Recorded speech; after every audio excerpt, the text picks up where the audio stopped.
Hey, what's up guys, it's Chris from AndroidPIT.com. We're here with the Xperia Z5. Sony has just announced the Xperia Z5 along with two variants, the Z5 Compact and the Z5 Premium. Now we'll get back onto those in just a little bit, but as usual with most Xperia devices, you'll see a very familiar design language.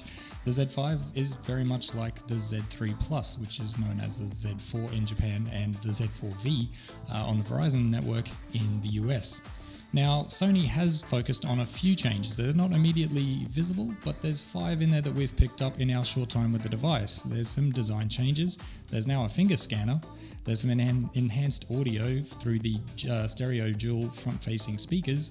There's also some battery optimizations and an all-new camera, which is pretty exciting. We'll get onto that in just a minute.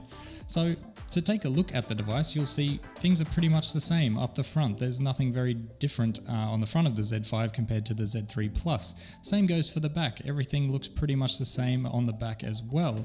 The changes are really in the edges. So we've got a metallic frame on the Z5, but we've got a few changes in where the buttons are located.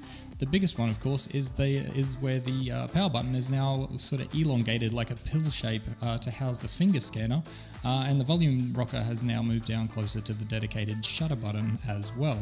On the other side, we've got our micro SD and nano SIM card port, and on the bottom we now have our exposed micro USB charging port, as well as a little loop for attaching the cord if you're underwater or swimming with the Xperia Z5, which is of course waterproof just as with its predecessor. Now on the specs front, of course, we have actually an identical display to pretty much every other Xperia device in recent memory. It's a 5.2-inch Full HD display, same resolution and pixel density. We've also got the Snapdragon 810, the same CPU that was used in the Xperia Z3 Plus. However, in our time with this phone, we have not had the same overheating problems that we had with the Z3 Plus, where we were having force close problems in the camera using augmented reality and 4K video. The phone does heat up quite a bit, but it does cool down relatively quickly as well. And as I said, we haven't had any force closes or crashing. So that's a positive. There's a big update going out to the Z3 Plus this week as well. So hopefully some of those problems in the Z3 Plus will be patched as well. On the specs front, still we have 3GB of RAM, just like the Z3 Plus. We only have one internal storage option, which is 32GB, but of course you've got a micro SD expansion up to 128GB.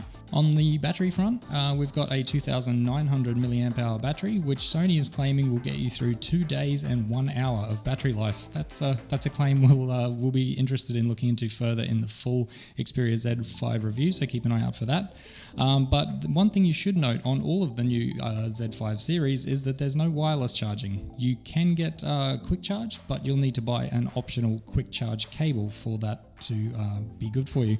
Now, swinging around to the back, we've got an all-new 23 megapixel camera.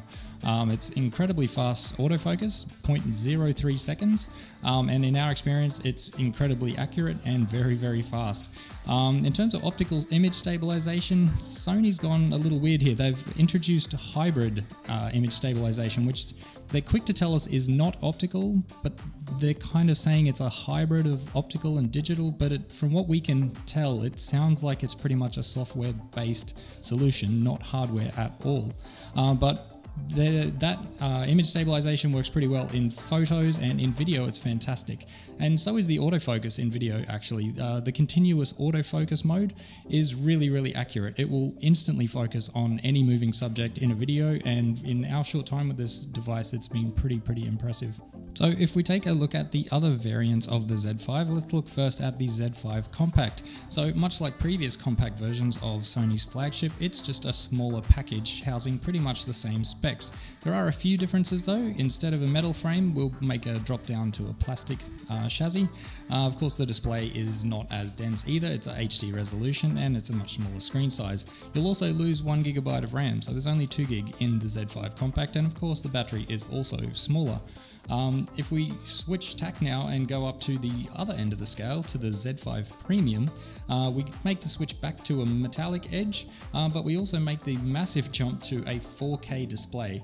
Obviously it's got a much bigger screen as well, but 4K display is crazy.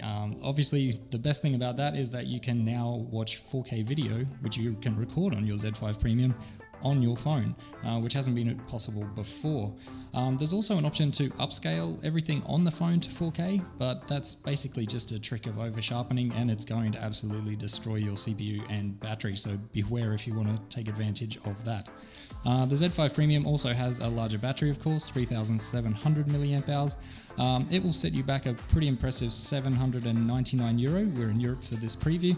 The Z5 Compact, on the other hand, is at the opposite end of the scale of €549, and the Z5 right in the middle at $699. Now, all three devices will be available in select markets in September sometime. We'll keep you posted with more details. In the meantime, stay tuned, subscribe to the channel, and we'll see you for more details on the new Xperia devices and IFA 2015.